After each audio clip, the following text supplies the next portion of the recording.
함께 3보에 하겠습니다. 나모 타사 바가와토 아라하토 삼마 삼부타사. 나모 타사 바가와토 아라하토 삼마 삼부타사. 나모 타사 바가와토 아라하토 삼마 삼부타사.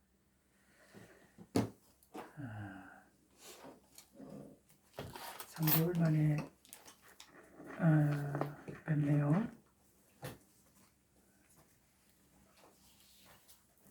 잘 지내셨어요? 네. 겨우내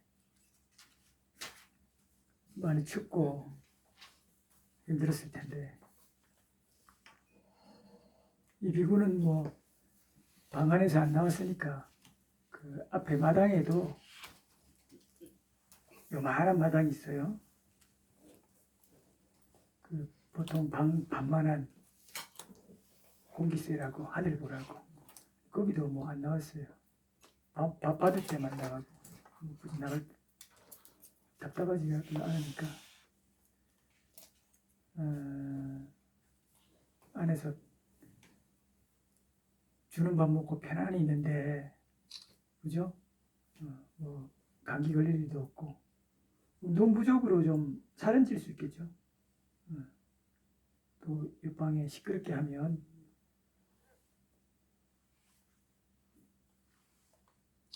민폐니까 조용히 있어야 되니까, 그죠? 그런 것 때문에 좀 조용히 사는 것 외에는 너무 편하게 지냈죠. 주는 밥 먹지. 얼마나 고마운 일이에요. 여러분들은 또 경우에 따라 생계 활동도 해야 되고, 또 멀리 또 친구도 만나야 되고, 또 눈길 운전도 해야 되고, 그래서 많이 성가셨을 거예요. 그래, 아까 보살님께서 교훈에 보살님 표현을 조금 빌려서 하자면, 방송용으로는 좀 거친 표현이긴 하지만, 아까 농땡이라고 하셨어요. 농땡이 좀 부려서 본인이 좀 마음이 불편하신 것 같던데 괜찮아요. 아까 말씀드렸다시피 범부 중생은 무시례로 윤회하면서 늘상 어떻게 하면 농땡이를 잘 피울까 하는 그런 흐름이 더 강해요. 농땡이를 피우지 않고 늘 선업짓고 부지런히 사는 사람들은 극소수예요. 그런 사람들은 최소 인간 이상, 인간으로 나더라도 수승하게 나고 대개 천상 이상 태어나겠죠. 그런데 이 육계 중생 범부들 전체 숫자에서 몇 프로 되겠어요? 1%나 되겠어요? 안 돼요. 부처님 비율을 가지고 추론해 보면 1%가 아니라 0.1%, 아니 그거의 1000분의 1, 만분의 1도 안 돼요. 다시 말해 우리는 무시례로 공덕 지으면서 바르게 살기도 하지만 기본적으로 늘 게으르고 싶고 그냥 즐기고 싶고 편안하게 있고 싶은 게 우리의 흐름이라고요. 그래서 그런 일시적으로 습관이 나오거나 그렇게 살다 하더라도 지나치게 죄책감 가져서는 안 돼요. 내가 지금 좀 업의 조건이 좀 농땡이를 부리는구나. 물론 평생 그렇게 해온 사람은 이제 골치 아프죠. 바꾸기도 어렵거니와 악처러 가겠죠. 열심히 산 사람은 그것을 좀 휴식이라는 좋은 표현이 있잖아요. 여러분들 욕계 중생이 존재하는 근본 흐름이, 핵심적인 흐름이 뭐예요?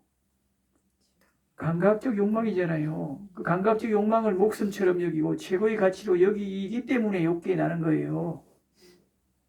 원력으로는 수행자 소수 빼고는 천상신도 어떻게 해요? 새끼 아닌 욕망을 어떻게 하면 잘 누릴까? 보살님이 아까 말했던 천상신은 농땡이 안 부릴 것 같아요. 그러니까 복진 타락하는 거죠. 조금 쉬고 감각 욕망을 누리더라도 적절함을 알면 다시 이렇게 오잖아요. 그래서 그거에 대한 위험성과 반성을 하면서 와서 공부하잖아요. 그렇게 감각 욕망으로 다소 치닫더라도 스스로를 안아줘야 돼요. 아까 하시던 말씀 좀 더 혹시 하실 수 있어요?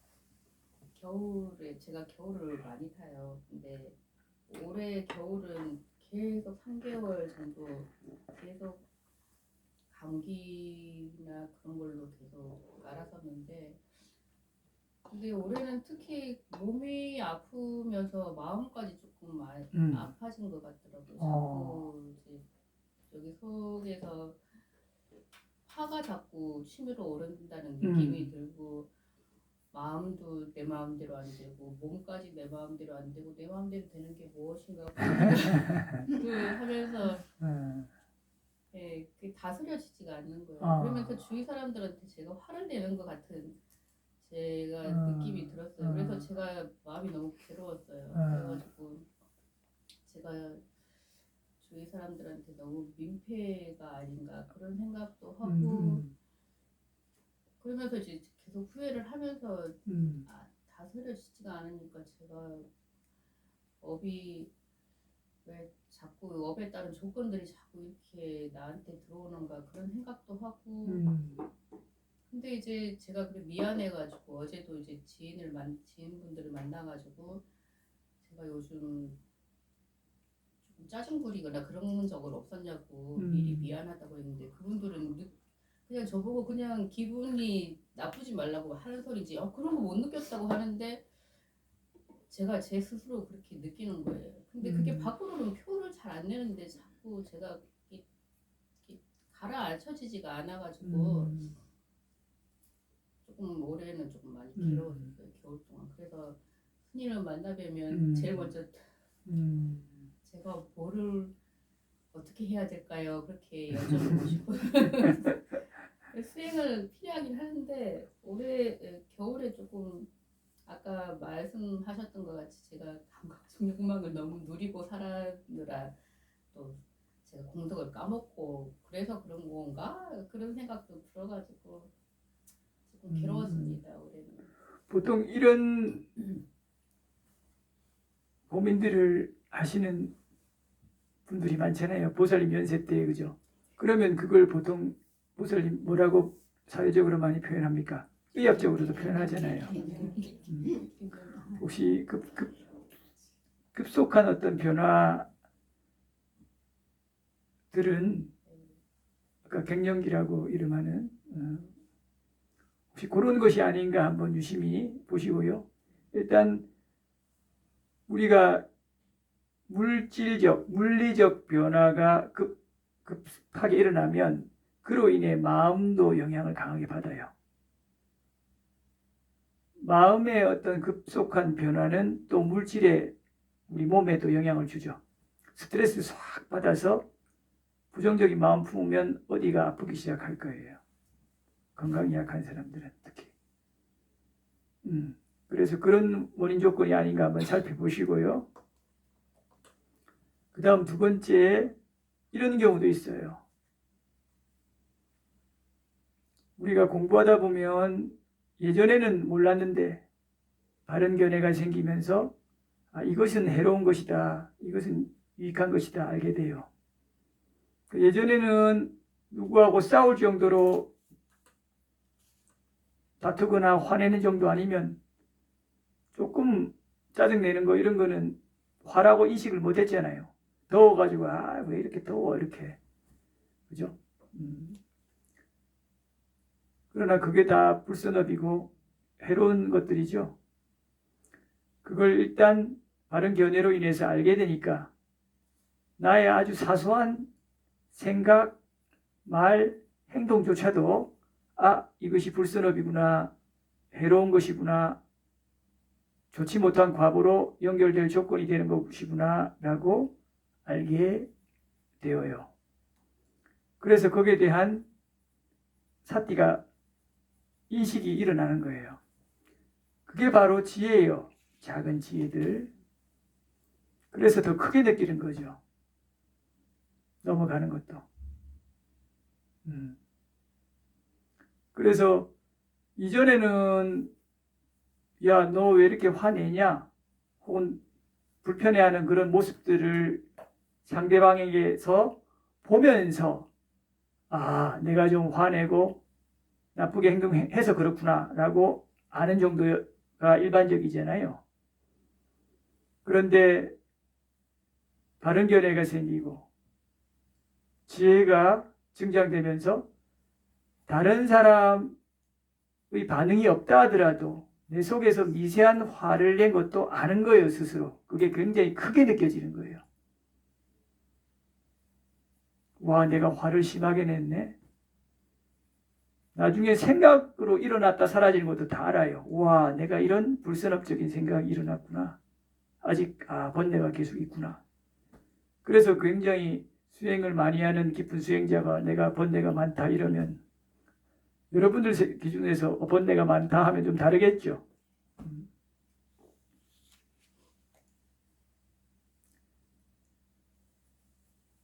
지혜가 깊어지면 내가 모르고 있던, 다시 말해 수면 아래에 있던 번뇌들을 알게 되면서 일시적으로 이렇게 내가 거칠구나 하는 걸 알게 돼요. 그럴 때 불만족스러운, 그전에는 없다고 생각했으니까 오히려 알게 되니까 불편함이 일어날 수 있죠. 그때도 그거는 이것은 조건이구나. 그리고 아까 편안하게 이 비구가 농담처럼 그렇게 얘기했지만 핵심이에요. 그것이 범보 중생은 무시래로 감각 욕망으로 치달아온 거예요. 99.99999%가 그렇게 살고 있어요. 지금도. 그리고 그 사람 10년 후도 봐요. 또 그렇게 살고 있어요. 100년 후 새로 태어난 사람들 혹은 100년 전 사람들 그렇게 살았어요. 극소수만이 거기서 이렇게만 살면 안 된다. 꼭 이 세존의 법을 모른다 하더라도 내가 바르게 참되게 살아야지 해서 선업을 짓는 거예요. 과거도 지금도 미래도. 또 개중에 극소수의 사람들이 수승한 세존의 법을 만나서 이제는 바르게 살아야겠다 정도를 넘어서서 왜 내가 올바르게 사는 것이 유익한지, 그렇지 않게 사는 것이 해로운지를 정확하게 알게 되는 거죠. 그래서 한 생에 소모적으로 다 내가 사는 게 아니라 열생, 백생, 천생 거듭거듭 되는 삶들을 생각하게 되면서 지혜롭게 살게 되는 거죠. 요즘 좀 된 것 같은데 욜로라고 하는 그런 표현이 약간 유행을 했죠.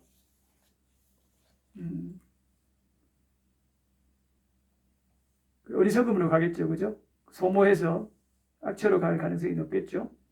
적절히 즐기는 건 좋지만 항상 공덕을 지어가면서 해야 되는데 내생 같은 건 생각 안 하잖아요. 이 생에 내가 누릴 거 최대한 누려서 소모하는 쪽 가니까 그 소모하는 흐름이 있는 사람들,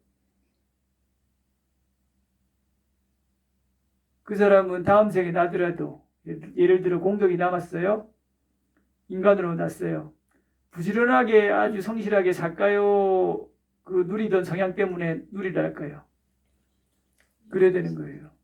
그래서 가난하고 힘들게 조금 어렵게 그렇게 청명하지 못하게 태어난 친구들이 또 한편으로 더 노력해야 되는데 그죠? 어떻게 해요? 그 괴로워하면서 즐기잖아요. 전생에 어떻게 했겠어요? 소모하는 흐름이 계속 나타나니까. 그런데 또 그 와중에도 반대로 내가 참 부족하고 집도 좀 가난하고 몸도 아프고 어려우니 이거라도 해서 내가 살아보자 해서 공부만 하는 친구도 있죠. 그 친구는 전생에 막 소모하면서 계속 온 흐름보다는 본인이 큰 불선업을 지어가지고 열심히 살았는데 그렇게 좀 열악하게 날 가능성이 높겠죠. 다 그렇다는 건 아니고 그죠? 그러니까 열심히 하는 흐름이 있는 거예요. 그런데 큰 불선업 때문에 확 떨어진 거예요. 그런 친구들은 올라가겠죠. 그래서 평소에 습관을 잘 지어야 돼요. 이건 아주 중요해요. 습관은 그게 흐름이거든요. 바로 업이 되죠. 이 업력은요. 한 생으로 끝이 아니에요. 계속 조건식으로 이어져요. 동일은 아니에요. 왜요? 계속 다른 조건에서 다르게 그러나 경향성, 성향은 있다고요. 조건식으로. 실체가 있는 것은 아니지만. 그러니까 우리가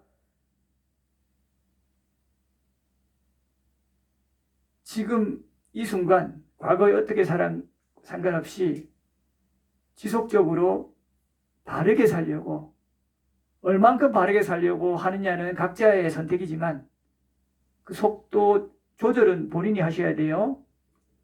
그 지나치게 하면 어떻게 돼요? 우리 뱁새가 황새 따라가다가 쫙 그죠?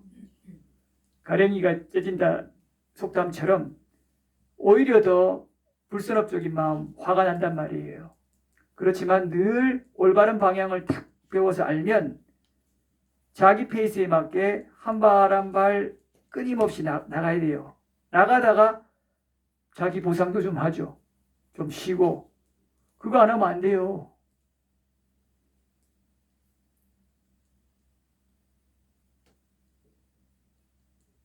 그거 적절히 하셔야 돼요. 잘하고 계신 거예요. 자, 어떻게 대답이 잘 됐어요? 네. 자, 그래요. 다 아마 열심히 산 사람도 있고 또 조금 자기가 부족하다 느낀 사람도 있겠지만 이 겨우내 3개월 동안 마찬가지예요. 결국은 과거에 열심히 살았다가 올해는 조금 쉬기도 했다가 또 다음 생에 내년에는 좀 열심히 살았다가 그렇게 계속 이렇게 올라갔다가 내려갔다가 이게 중생 흐름이에요. 그래서 윤회를 끊지 않으면 이런 흐름을 계속 무시례로 겪는 거예요. 부처님께서 겪었고 어른들도 겪었고 여러분들도 지금 기억은 못하지만 겪고 있고 그렇지만 최대한 이렇게 이까지 떨어지면 지옥까지 가면 고생하니까 이렇게 하다가 윤회를 넘어서는 쪽으로 하는 것이 가장 바람직하겠죠. 그래서 여러분들 남은 생 사시고 앞으로 한 100생 정도만 더 윤회하면 이제 더 안 즐겨도 안 되겠어요? 질리도록 그죠? 100생인데 천상신으로 나면 천상년으로는 사천왕천이 500년이지만 우리 기준으로는 900만 년이죠.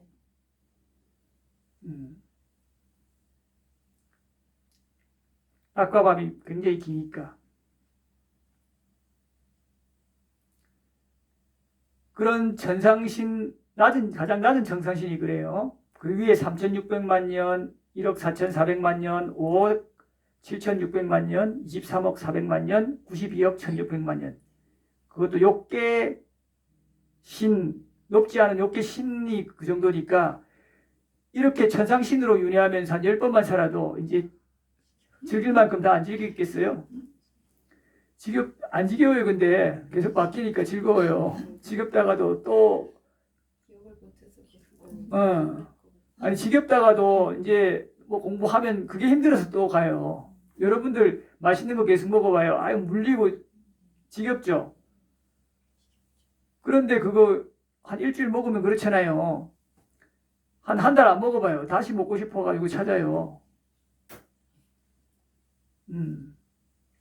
그러니까 이게 우리 조건 따라 일어나는 마음의 구조라고요.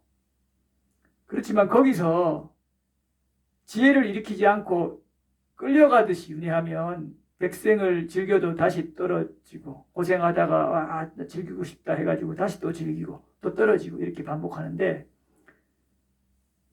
여기서 위험성을 보고 지혜를 일으키면 그 지혜가 작동하면서 놀면서도 이것은 위험한데 이런 인식들이 일어나요. 그러면 나중에 노는 거 자체가 먹는 거 자체가 재미가 없고 맛이 없어져요. 참는 게 아니라 저절로 떨어져요. 이 비구도 처음에 참는 게 좀 있었죠. 근데 이제는 그거에 대한 마음을 안 일으키고 이것은 해롭다라고 하면 얼마 안 지나서 그거에 대한 아예 욕망이 거의 사라져버려요. 예를 들면 맛있는 음식 같은 거 이거 내가 당이 오르지 이러면 참잖아요. 맛있게 먹던 거니까. 근데 얼마 안 지나면 거기에 대한 욕구 자체가 거의 사라져버려요. 그리고 혹시나 싶어 옛날 생각나서 먹잖아요. 와 되게 불편해요. 당이 문제가 아니라 당이 괜찮아져도 안 먹는 거예요. 와 이렇게 거칠고 그런 거 먹는구나. 물론 또 먹다 보면 좀 먹긴 하겠죠. 그러나 옛날처럼 즐기지 않아요. 이렇게 해서 욕망이 여기여기 가는 거예요. 지혜가 작동하기 때문에. 엊그저께 빵 그거 있죠. 아마 세속 사람들은 맛있다고 드실 거예요. 저는 먹으니까 오우 막 너무 달다고 달기도 달지만 처음엔 저도 그런 걸 좋아했어요. 되게 젊고 남성인데 안 좋아하겠어요. 달고 짜고 뭐. 근데 몸에서 거부하는 거예요. 먹고 싶은 욕구가 오히려 더 시범적으로 안 먹어본 거예요. 그게 두 번 나왔거든요. 빵이 있어요. 빵 이렇게 맛있는 크림 잔뜩 든. 그러니까 그런 거에 욕망들이 저절로 미세해지는 거예요. 그렇게 되는 원인은 물론 수행하고 관리하니까 그런 것도 있겠지만 지혜가 작동하기 때문이에요. 계속. 그래서 그걸 이렇게 막 숙고해서 하는 게 아니고 저절로 지혜가 그것을 여의게끔 만들어준다 이 말이에요. 일정 수준 이상 가면. 애쓸 필요가 없어요. 흐름으로 그냥 되는 것이지. 그렇게 되기 전에는 조금 힘들어요. 스스로 본인 갈등도 하고. 자, 아주 좋은 경험 하셨어요. 우리가 이제 앞서 행복한 삶과 죽음 정리한 책을 1, 2권까지 봤는데 3개월간 어떻게 잘 기억이 나요? 한번 우리 체크해 볼까요? 컨닝해도 좋아요. 자, 우리가 살다 보면 이런저런 많은 사람들을 보는데 어떤 사람은 몸에 참으로 병이 많아요. 단명해요. 자, 어떤 원인 조건? 살생을 원인 조건으로 해서. 살생할 때 아주 웃으면서 살생할까요? 인상 찡그리고 짜증내고 욕설할까요? 그 전조로서. 그렇죠? 인상 찡그러지고 막 안 좋은 물질 나오고 짜증내고 포곤하고 그 다음에 언어폭력 사용하다가 또 폭력 행사하다가 그 다음에 무기로 갖고 죽이는 이런 식으로 보통 가잖아요. 자, 그러면 이렇게 하는 사람은 주로 얼굴이 막 일그러지겠죠. 그러면 그런 사람은 다음 생에 잘생기게 나요? 못생기게 나요? 못생기게 날 확률이 높겠죠. 물론 일회성으로 그렇게 했다고 못생기게 나는 건 아니고 기본적으로 우리가 인상 많이 찡그리고 화 많이 낸 사람들은 이 생에도 참 사납죠. 네. 와, 저 사람 인상 참 사납네. 네. 얼굴이 변하잖아요. 그 얼굴 못 속인다 그러죠. 네. 여러분들 못 속여요. 책임져야 돼요. 온화한지 사나운지. 아니, 스님 저는 타고날 때부터 좀 이런데요. 뭐 제 잘못 아니잖아요. 이러면 어리석죠. 네. 전생에 그렇게 해서 타고난 거예요. 이미 이 생에 그러니까 많이 노력해도 이미 전생에 노력을 안 했기 때문에 각인되어 오잖아요. 이 생에 노력한 거는 참 가상긴 한데 훌륭은 한데 그걸 부정하는 순간 어리석은 뭘 가죠. 네. 이랬든 저랬든 인정해야 돼요. 자기 업은 자기가 받고 결코 남이 지은 것도 아니고 대신 받을 수도 없어요. 아들도 형제도 부모도 안 돼요. 네. 철저하게 본인 업은 본인이 받고 또 본인이 짓는 것이고 본인 책임이에요. 남 의지하려고 심지어는 스님만 옷자락 잡으면 어떻게 되지 않을까? 안 돼요. 옷자락 잡는다고 뭘 그게 되겠어요. 옷자락 잡을 만큼 신심이 나서 뭔가를 선업을 하니까 되는 거지. 예전에 큰 스님 옷자락만 잡아도 장삼자락 악취는 면한다 이런 문고리 선빵 문고리만 잡아도 악취 면한다 이런 말이 있잖아요. 문고리 1000번만 한번 잡아봐요. 악취 면하나. 그거는 이제 자칫하면 오해의 소지가 있죠. 근데 말 자체는 틀린 건 아니에요. 설명을 들으면 문고리 잡을 정도로 신심이 있는 사람이 보시도 하고 또 법도 듣고 지게도 하고 이렇게 안 하겠어요? 그러니까 악처면한다 이런 얘기예요. 근데 그 말만 들으면 조금 자칫 오해 소지가 있죠. 그래서 선방에 실제로 아직까지도 2년 전에 3년인가 백자가 믿는데 그 얘기하면서 문고리 잡아도 되냐고 잡아보고 가더라고요. 실제로 술래 와가지고 그 잡아보시라고. 뭐 선생님, 근데 그 물꼬리 바깥에서 잡는 게 아니고 안에서 잡아야 된다고. 글쎄요. 저는 한번 해봤거든요. 그래요? 이제 스님이 오셨어요. 네. 저는 안 했는데 그 제 앞에 있는 보살님이 그 물꼬리를 잡았더니 거기서 잡으면 소용없어요. 안에 있는 물꼬리를 잡아야 돼요. 누가 그런 말을 해요? 스님이. 자, 여러분들 그래 안에서 잡든 밖에서 잡든 그게 의미가 있어요 없어요? 그냥 하는 말이죠, 그죠? 중요한 거는 뭐 안에서 잡을 정도면 더 신심이 있으니까 뭐 그렇죠. 뭐 그런 차원이면 또 뭐 그래 웃으면서 넘어가 줄 수 있겠죠. 자, 여러분들 늘 이 법을 공부하는 세존의 법을 공부하는 분들은 항상 핵심을 꿰뚫어야 돼요. 그래야 똑같은 관세음보살하고 똑같은 108배를 하더라도 마음가짐이 달라요. 그러면 업은 완전히 달라져요. 자, 다시 돌아가서 여러분들 어떤 사람 보면 주식 투자 요즘 많이 하죠. 하는데 하는 족족 자꾸 내가 투자하는 데는 오르다가도 떨어지고 자꾸 집에 도둑이 잘 들어요.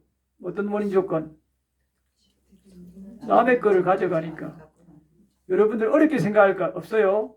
경전 말씀 번역된 거 그대로 외우려고도 너무 안 해도 돼요. 항상 원인 조건을 생각하면 그 반작용으로 생각하면 돼요. 당연히 내가 아프면 아프게 했다 이렇게 들어가면 된다 이 말이에요. 내가 죽임을 당한다 사고든 어쨌든 간에 내가 그런 조건을 만들었기 때문에 오는 거잖아요. 요게 대원칙이에요. 일본에 넣어놨죠, 그죠? 수명을 짧게 하는 행위를 하면 수명이 짧게 되고 이게 대원칙이에요. 그래서 여러분들 질문할 때 고문국 생각 안 난다고 긴장할 필요 없어요. 추론하면 된다 이 말이에요. 이래야 지혜가 올라가요. 문구에 쫓지 말고. 재물을 잃게 된다고 하시죠. 손해난다 이 말이에요. 내가 이익을 부당하게 이익을 본 만큼 손해봐요. 그대로. 억과 가보의 법칙상. 누가 나한테 돈 빌려가고 잘 안 갚아준다. 어떤 원인 조건. 나 또한 그렇게 손해를 띄어먹거나 손해를 보게끔 했겠죠. 근데 반드시 내가 띄어먹은 걸로서만 누가 나한테 돈 빌려가서 안 갚는 건 아니에요. 그게 주된 이유가 되지만 그 사람한테 좀 해코지를 했거나 이게 그렇게 올 수도 있어요. 몸 아픈 대로 원래 와야 되는데 내가 또 남을 또 시봉을 많이 했네요. 그래서 몸이 아픈 쪽으로는 공격이 많아갖고 안 와요. 대신에 해코지한 게 그쪽으로 돌아올 수 있어요. 해코지 당해놓으니까 자기도 모르게 저 사람한테 돈을 빌리고는 안 갚아주고 싶은 마음이 생겨버리는 거예요. 이렇게 업이 굉장히 이거 복잡하네요. 큰 틀에서만 그래서 부처님께서 내가 한 대로 받는 이런 원칙을 설한 거지 이게 항상 그대로 그런 식으로 언제나 동일하게 나타나는 건 아니라 이 말이에요. 원리가 그렇다는 것이지. 그러면 남편이 외도 많이 한다. 원한 많이 산다. 어떤 이유? 남편 원망 이전에 내가 그거를 지었기 때문에 짓지 않았으면 일어날 수 없어요. 이생이든 전생이든. 직전생에 안 지었다 하더라도 열생 전에 지었는데 그게 이생에 나타날 수도 있어요. 조건이 무르익어서. 그걸 생각해야 돼요. 여러분들 그 수자따 보살님이 목 수술했는데 이번에 무리해서 난 게 아니라고 생각하잖아요. 본인 스스로도 판단하기를.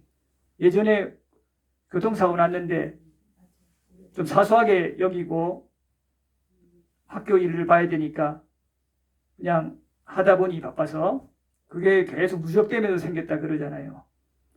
그걸 시간을 좀 더 늘려봐요. 10년 전, 20년 전, 30년 전, 50년 전 원인이 계속 무익다가 나타나는 경우 여러분들 충분히 겪죠. 그걸 그럼 100년 전에는 없겠어요? 200년 전에 없겠어요? 그러면 한 생, 두 생 전이잖아요. 이렇게 추론하면 합당하죠. 어느 정도 그래도 그럴 법하는 하잖아요. 증명하기는 어려워도. 늘상 이렇게 추론해 들어가야 돼요.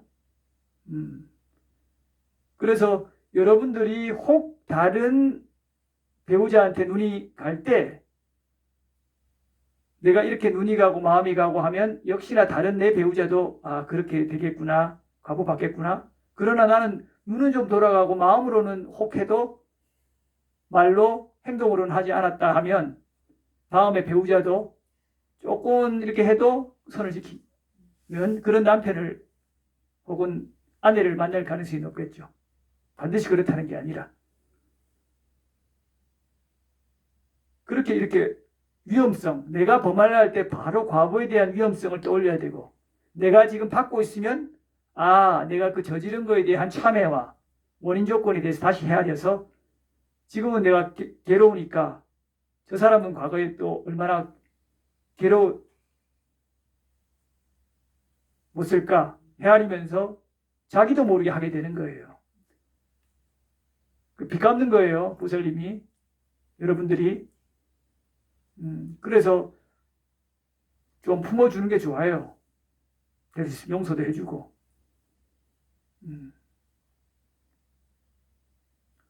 미군은 이혼을 권장하지 않습니다.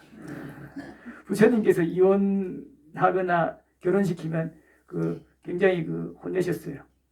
자, 넘어가서 여러분들이 다른 사람한테 근거 없는 비방을 막 들어요. 어떤 이유? 그렇죠. 남들이 여러분들한테 거짓말을 많이 해요. 거짓말 해서 그렇죠. 사실이 아닌 걸로 비방받고. 이거 어렵게 생각하지 말아요. 내가 거짓말 하니까 상대방들도 자기들에게 거짓말해서 정보를 퍼뜨리면 그게 사실이 아닌 것으로 비방하는 법으로 오겠죠. 이렇게 추론하면 막 외우려고 애 안 써도 돼요.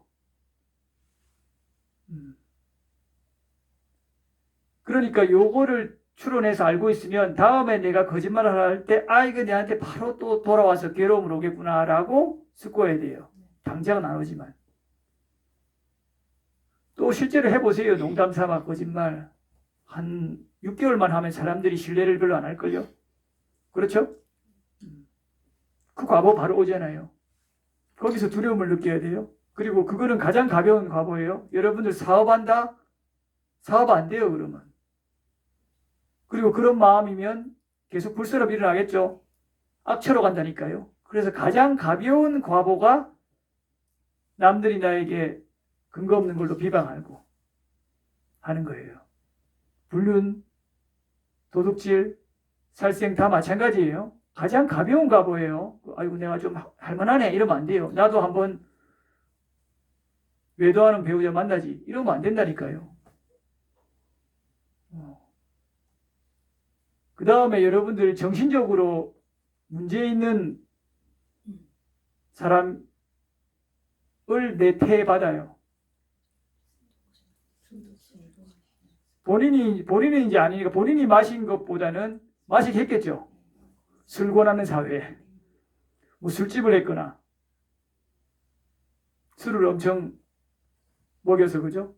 그 미치게 되는 사람이 내 태로 오거나 손자라 오거나 사촌으로 오거나 이렇게 돼서 괴로운 거예요. 안 그렇겠어요? 인연이 깊으니까 술을 먹이잖아요. 계속 먹이고. 그 사람은 술을 계속 먹으니까 정신이 미쳐버리죠. 그런 흐름이 있으니까 이 생에 정신적으로 문제 있게 나는 거예요. 자기가 많이 마시면 자기가 그렇게 오고 뭐 조금만 마시면 뭐 그렇진 않겠죠. 이 생에도 과하게 마시면 어때요? 정신 미치잖아요. 알코올 중독되면. 자, 이렇게 해서 술 마실 때마다 숙고해야 돼요. 지혜롭게 숙고하는 거 굉장히 중요해요. 이게 개를 자연스럽게 확립하는 핵심 조건이에요. 어떻게 숙고하는지는 앞서 배웠어요. 대표적으로 3가지 경이 있다 그랬죠. 첫 번째 어떤 경? 소라고둥 불기경. 그 다음 2번째 웰루드와라에 사는 자들 경. 그 다음에 보탈리아 경. 1, 2, 3번에 각각 다 넣어놨죠. 그 정리도 해드렸고 그렇게 하면서 쭉 숙고하면서 마지막에 다시 소라고둥 불기경으로 와서 그러니까 이렇게 위험하고 힘들고 괴로우니까 내가 이것을 여일이라 라고 마음먹어야 돼요. 소라고둥 불기경은 처음에도 해당되고 마지막에도 해당돼요. 정리하는 격으로.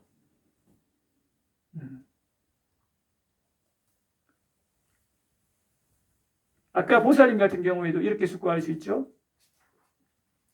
내가 짜증이 내면 다른 사람은 기쁠까요? 힘들까요?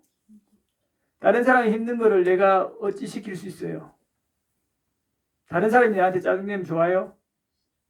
여행 갔는데 저 사람 계속 툴툴거리고 있으면 굉장히 불편하잖아요. 즐기지 못하고.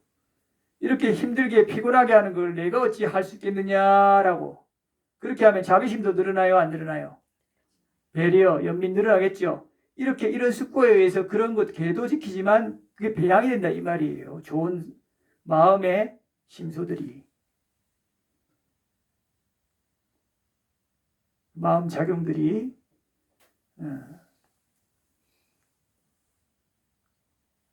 그래서 자주 숙고하시기 바래요.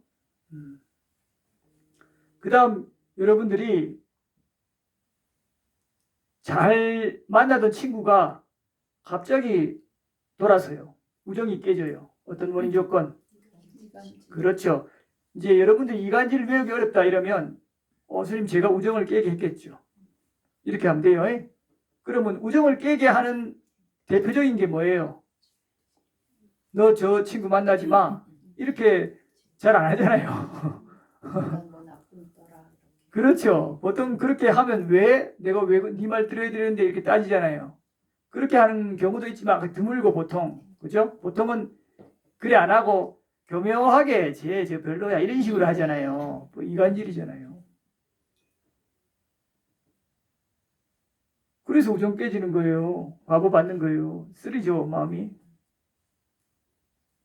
이 생에 내가 이간질 안 했는데 왜 받는데요? 전생에 어느 생에 했겠죠. 이 생에 많이 한 사람은 내가 많이 해서 그렇구나 또 하기도 하겠지만 많이 했든 안 했든 그 원인 조건이 결과로 나타나는 거예요. 늘 그대로 숙고해야 돼요. 그래서 내가 이간질을 하려고 할 때 아차 하고 멈춰야 되고 다시 돌아가서 웰루드와라에 사는 자들 경처럼 이거 남이 알면 굉장히 싫어하죠. 괴롭죠. 불편하죠. 이것을 내가 어떻게 시키겠냐 이 말이에요. 훔치는 것도 마찬가지예요. 똑같이 숙고하는 거예요. 여러분들 도둑 들어서 수천만 원 잃어봐요. 얼마나 괴로워요. 사기당해봐요. 그걸 내가 어떻게 하겠냐 이 말이에요. 그렇게 자비심을 개발해야 돼요. 이권의 지게편에 있죠. 웰루드와라에 사는 자들 경은. 안 보셔도 돼요. 그 다음에 보탈리아 경은 내가 이렇게 하면 그 관점이 좀 달라요. 좀 현명한 사람들이 보살님 같은 분이 이래 보고는 물을 수 있잖아요. 조사하잖아요. 그러면 그렇게 얘기하면 보살님 부끄러워요, 안 부끄러워요? 좀 책망하겠죠. 왜 그랬냐. 스스로도 아주 쪼그라들고 그 부처님도 하지 말라고 그러셨죠. 그러니 그리고 이렇게 하면 부처님도 악체에 간다 그랬죠. 그래 어떻게 하겠어요. 이건 좀 믿음 차원이 좀 있죠. 이렇게 해서 다양한 각도로 숙고하는 거예요. 자, 이렇게 하면서 멀리 여의게 돼요.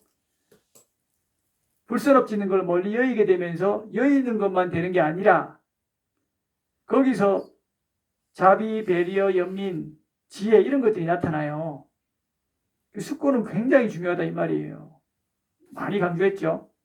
여기서 웰루와나에서 5개를 받고 8개를 받고 하는 것이 그냥 이거는 뭐 옛날 말씀인데 뭐 그렇게 집착하고 요즘 시대가 어떤데 이게 아니란 말이에요.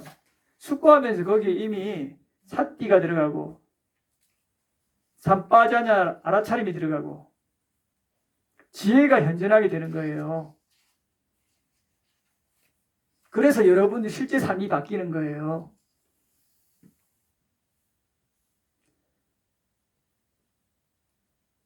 그 다음 여러분들이 안 좋은 소리 좀 많이 듣는 사람 있어요. 살면서 놀림도 많이 받고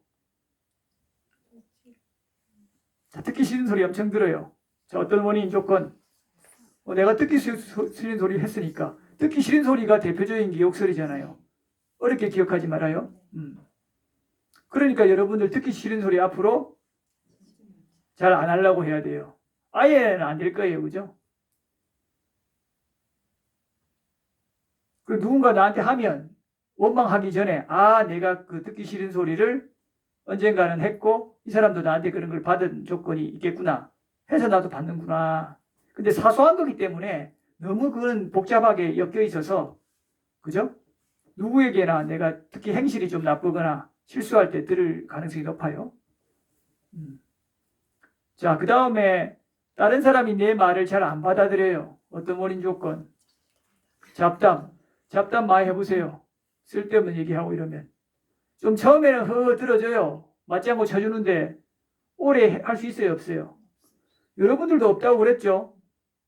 그럼 남들은 있겠어요? 잡담 맞장구를 계속 쳐주겠냐 이 말이에요. 그러니까 여러분들 앞으로 잡담 많이 하시겠어요? 좀 자제하시겠어요? 아니 근데 이 커피 맛있다, 차 맛있다, 이거는 이렇게 좀 제조해야 되는데 어디서 샀는데 이건 여러분들한테는 필요한 얘기가 될 수도 있어요. 그죠? 근데 쓸데없는 얘기 있죠? 관심사도 아닌 필요하지 않는 얘기, 이런 얘기를 계속 자기 혼자 하고 있으면 여러분들도 호응해 주다 어때요? 그렇죠. 저 사람 피하겠죠? 그렇게 된다니까요. 그 상대방 그 잡담과 필요한 정보, 그 사이가 경계가 애매하잖아요. 관심사에 따라. 그러면 잘 살펴야 되죠. 그러면서 어때요? 눈치 보는 게 아니라 상대를 배려하는 거예요, 그게. 여기서 자비와 연민이 생겨요. 작지만 이것은. 이렇게 잘하는 사람을 사람들이 좋아해요. 이거 안 하고 고지고대로 하는 사람을 좋아해요.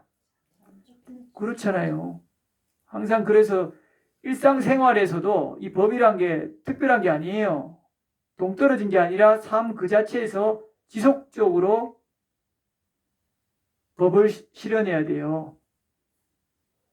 자비를 뭐 높은 뭐 진짜 죽어가는 생명 살려주고 어려운 거를 꼭 했을 때만 자비가 아니란 말이에요. 그거는 좀 강도 높은 자비죠.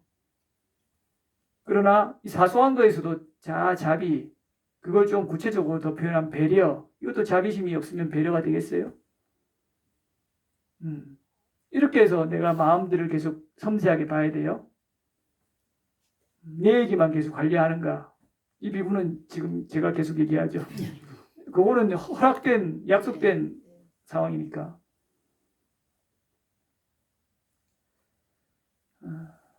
자, 이렇게 해서 8가지 우리가 살펴봤죠. 자, 이것만 잘 해도요, 여러분들 삶에서 별 문제가 적어져요. 과보로 오는 건 어쩔 수 없어요. 그건 수용해야 돼요. 그 부분은 조금 이따가 다시 계속 언급할 거예요. 왜 그런 과보가 오는지. 그러나 지금 현 조건에서 여러분들이 이 8가지 조건만 잘 지켜나가면 이 조건으로 끝나는 게 아니에요. 왜 안 끝나요? 그렇죠. 선업은 선업과 짝하죠. 그걸 좀 더 원리적으로 구체적으로 얘기하면 여러분이 이 8가지를 열심히 하다 보면 이게 대표죠. 그러면 그런 마음의 성향, 지혜가 생기죠. 그러면 8가지 이외의 것들에도 적용이 될까요? 안 될까요? 디테일한 부분. 되죠. 이런 식으로 훈련해 왔는데 다른 영역에서도 억과 가보. 예를 들면 내가 밥을 혼자 많이 먹으려다가 남 보는 순간 숙고가 하죠. 아이고 내가 이거 혼자 먹어도 뭐 죄를 짓는 건 아니지만 저 사람은 얼마나 힘들까. 남 힘든 걸 내가 어떻게 보고 있나. 그래서 좀 덜어주면 그죠? 나도 어이구 희열이 일어난 걸 아깝다고 생각할 때도 있겠지만 마음이 많이 순화되면 나도 희열이 나고 그죠? 자존감도 올라가고 이렇게 되면서 보시도 저 잘하게 되고 자비심도 올라가는 거예요. 다른 영역으로 확대된다 이 말이에요. 그래서 지혜로운 숙고는 너무나 중요한 거예요. 그냥 막연하게 지혜로운 숙고를 잘 하라 이러면 또 어렵잖아요. 구체성이 있어야 되잖아요. 이게 지금 8가지 항목으로 가장 경미환경에서는 딱 체계화시킨 거예요. 구체적인 숙고를 가장 경미한 경에 한꺼번에 설하진 않았지만 길어지니까 그걸 다른 경들에서 또 설하셨잖아요. 요걸 이 비구가 모은 것이고. 자, 그럼 이제 문제를 낼게요. 어떤 사람은 재벌가에 나서 성격도 엄청 좋아요. 인물도 너무 잘생겼어요. 한번 떠올려봐요. 그런 사람이 있는가? 공부도 잘해요. 지금 떠올려요, 그 사람? 한번 떠올려보세요. 근데 몸이 되게 안 좋네요. 그리고 배우자하고 잘 금세 또 헤어지네요. 지금 몸이 아니에요. 자, 어떤 원인 조건일까? 보시 많이 하고 했죠? 그 다음에 화 안 내서 아주 선하게 나고 외모가 괜찮겠죠? 그렇죠. 그 총명함 전생에도 또 사문바라문한테 보시도 잘하고 또 이생에도 노력했고 그렇지만 배우자 불륜하든지 아니면 본인이 그렇게 괴롭게 했거나 그죠? 배우자에게 그리고 해코지를 했겠죠? 그래 봤잖아요. 자 이제 그 사람 업의 관점에서 보이죠? 탈센한 게 있어서 보면 그렇죠. 그렇죠. 또 어떤 사람은 그 사람 성품도 막 해맑고 좋아요. 키도 크고 건강하고 근데 얼굴은 좀 못생겼어요. 재벌가인데 본인은 해맑은데 능력은 없어요. 또 그런 사람도 떠오르죠. 그 원인 조건 추론되죠. 자 반대로 어떤 사람은 너무 가난해요. 얼굴도 못생겼어요. 사나워요. 성품도 안 좋네. 얼굴 사나우면 성품이 좀 좋겠어요? 기본적으로 나쁘겠어요? 나쁠 가능성이 상당히 높다는 거예요. 뭐 아닐 수도 있어요. 법은 복합적이니까. 대표적인 원인 조건이 있잖아요. 그런데 주위에 사람마저도 없어요. 사람이 왜 없어요? 주위에? 어떤 원인 조건? 질투. 그렇죠. 여러분들 질투 많이 해서 막 질투하면 질투가 확장되면서 거의 따라오는 게 있어요. 어떤 걸로? 이간질. 그러니까 우정이 깨지잖아요. 질투하면 당연히 이간질 안 할 수 없죠. 그러니 우정이 내 있던 우정들이 깨지니까 그런 우정이 예당치 없는 거예요. 사람이 없는 거라 이 말이에요. 이게 또 연결되죠. 기계적으로 외우면 안 돼요. 숙고하고 추론하고 조사를 해야 돼요. 그리고 그걸로 끝나면 안 돼요. 경의 말씀이구나. 사회에 그대로 적용해봐요. 연예인 사회, 정치인 사회, 주위 내 사회, 그리고 나의 모습. 그대로 적용해야 지혜가 개발돼요.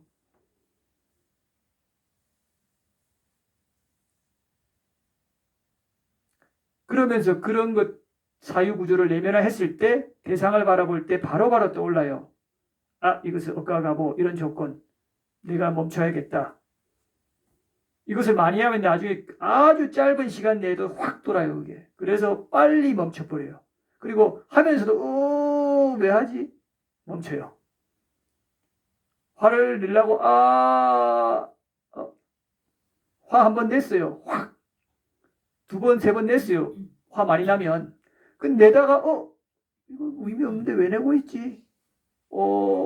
미안, 내가 바로 이래요. 몇 번 내다가 좀 모르는 사람들은 저거 좀 정신적으로 이상하다겠죠. 실컷 내다가 갑자기 미안하다. 그러니까 실제로 그게 일어나요. 그 반복하다가 이제 지혜가 더 생기면 잘 안 하죠, 이제는.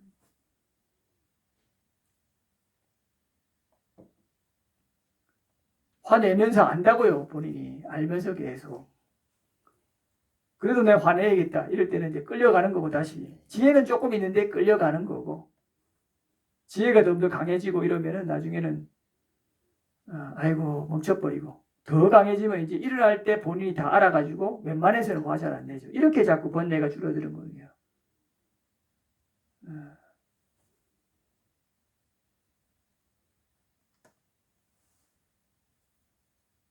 자, 여기까지 하고 한 10분 쉬었다 할까요?